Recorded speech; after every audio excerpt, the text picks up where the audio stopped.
Vatican City is known throughout the world for being considered a sacred site and the seat of the Catholic Church. It is the smallest sovereign state in the world, falling under the responsibility of Italy. While the Pope has the protection of the Swiss Guard, you may not know it, but the city has what it calls the secret archives of the Vatican, which was founded in 1611 by Pope Paul V. It consists of a repository considered extremely secure, where the most important and oldest documents from the entire church are stored. Access is restricted, and only authorized Vatican employees can enter. Even so, they need a letter of recommendation. As if that weren't enough, you still need to mention what exactly you need to look for inside, even without knowing exactly what you can find. The fact is that everything that is kept under all this secrecy ends up raising countless suspicions.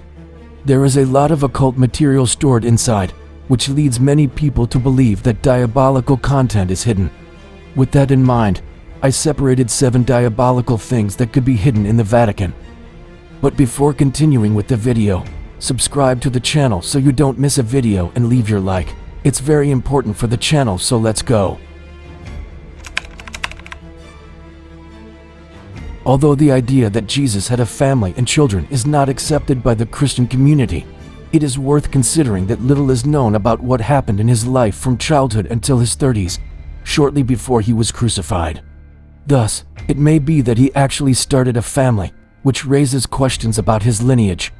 Some theorists claim that the Vatican keeps files that reveal such information under lock and key. After all, if there were someone alive who was a direct descendant of Jesus, the Pope would have no role as an intermediary between God and humanity, since he would also be a descendant of divinity. This would cause enormous complications for the Church. But it wouldn't be that simple either, considering the period in which Jesus probably lived. It is estimated that around 600,000 to 1 million people could be his descendants, carrying some biological trait. In any case, the Church would be involved in a huge scandal if something like this came to light. It was in 1917 that 3 children had a vision of the Virgin Mary. They then became known as the Little Shepherds of Fatima. They received 3 prophetic visions, where the first and second heart spoke about the vision of hell and the Immaculate of Mary, which described the destruction of sinful souls. In a plea for Russia to convert to the Virgin's teachings. If they did not, they would bring wars and persecution to the world. Well, it looks like it was right. Both were published in the year 1941, but the third secret was still hidden in secrecy until the year 2000. It was Pope John Paul II who decided to reveal it. Called the attack on the Pope, the third prophecy said that there would be an apocalyptic battle between good and evil, with the Pope as the main target. Despite this, many believe that this is not the truth about the mystery. Pope Benedict XVI himself even suggested in 2010 that the true secret had not been revealed, despite the Vatican contradicting him. It may seem strange, but the Vatican is very open to the possibility of the existence of extraterrestrial life. The Vatican Observatory, for example, is used to find other Earth-like planets. And everything indicates that this practice is not new. Long before the Roswell case, which occurred in 1947, the Vatican already collected extraterrestrial artifacts and technical documents that guaranteed the engineering of specialized weapons. Although there is no physical evidence to prove the statement, the Vatican archives have exactly the purpose of hiding information for which the world is not yet prepared. An example is the third secret of Fatima, which was hidden for so long. Statements by Father Ernetti, who died in 1992, shocked the world. He claimed to have seen Napoleon's speeches, and even Jesus at the Last Supper, up to the moment of his crucifixion. But how could this be possible when such events happened so long ago? Well, according to his account, everything was possible thanks to a device called a chronovisor, a type of TV on which any event from the past could be broadcast. According to his father, the device was developed by scientists Enrico Fermi, creator of the first nuclear reactor, and Werner von Braun, involved in the creation of the first space rockets. Thus, a mysterious photo of Christ was published in 1972 in the Italian magazine La Domenica del Corriere. But it is clear that the information raised enormous doubts. and the evidence that the device actually exists would have been destroyed after Pope Pius XII and Benito Mussolini reached an agreement, claiming that it would be a threat to humanity. Ernetti and the scientists would have ended the chronovisor project.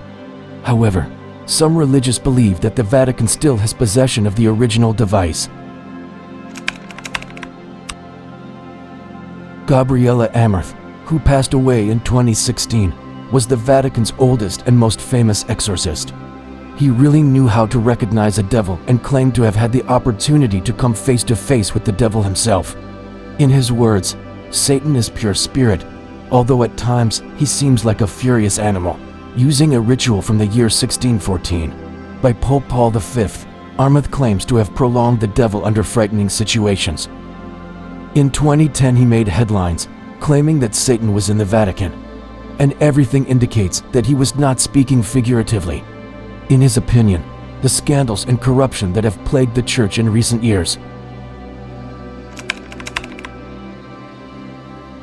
The crucifixion of Christ is one of the most precious symbols for Christianity. Without it, several other events that happened in the Bible would simply lose their meaning. However, according to Michael Bagent, none of this happened. At least, not the way the Holy Book tells it. Contrary to what you may be thinking, he does not deny the existence of Jesus. On the contrary, it just says his crucifixion was a fraud. That's right.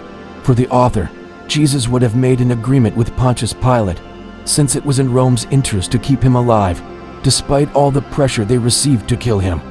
This is because Jesus would have instructed his followers to pay taxes. This way, the best thing you could do would be to fake a crucifixion. They would then have simulated the act, making Jesus' enemies satisfied, still in time to save him from death. Again, there is no evidence for the claim, and Bagent came to be hated by many Christians who learned of his theory. However, he claimed that proof of this was hidden in an important document unearthed by the French priest Bérenger Saunière. Shortly after the discovery, the priest became very rich, which suggests that he sold the information to the Vatican, which hid the document. Pius XII earned the nickname Hitler's Pope since he never openly condemned the Nazis. Despite this, the Vatican firmly believes that the Pope was never in favor. They claim that he even spread leaflets throughout Nazi Germany, condemning the regime from a Christian perspective, saving around 800,000 Jews from extermination in Eastern Europe. The meetings he had with Nazi leaders, therefore, would not be to support them, but rather to hold them accountable. Considering all this, it seems that Pope Pius XII was just the target of fanciful slander. Unless we leave 2 points aside. First, the Vatican to this day refuses to disclose evidence of the Pope's actions during the Holocaust. Second, people who lived at the time and had contact with him definitely believe that Pius XII helped Hitler gain power. Well, in any case, it is questionable what actually happened and what his interests were. Maybe he just went permanent neutral in an attempt to protect the Church. However, the Pope was actually the most influential person in Europe at that time. If anyone had the power to stop the madness of Nazism, it was him. If you liked this video, share it with your family, friends, and subscribe to my channel. May God bless you mightily. I'll wait for you in the next video. A big hug.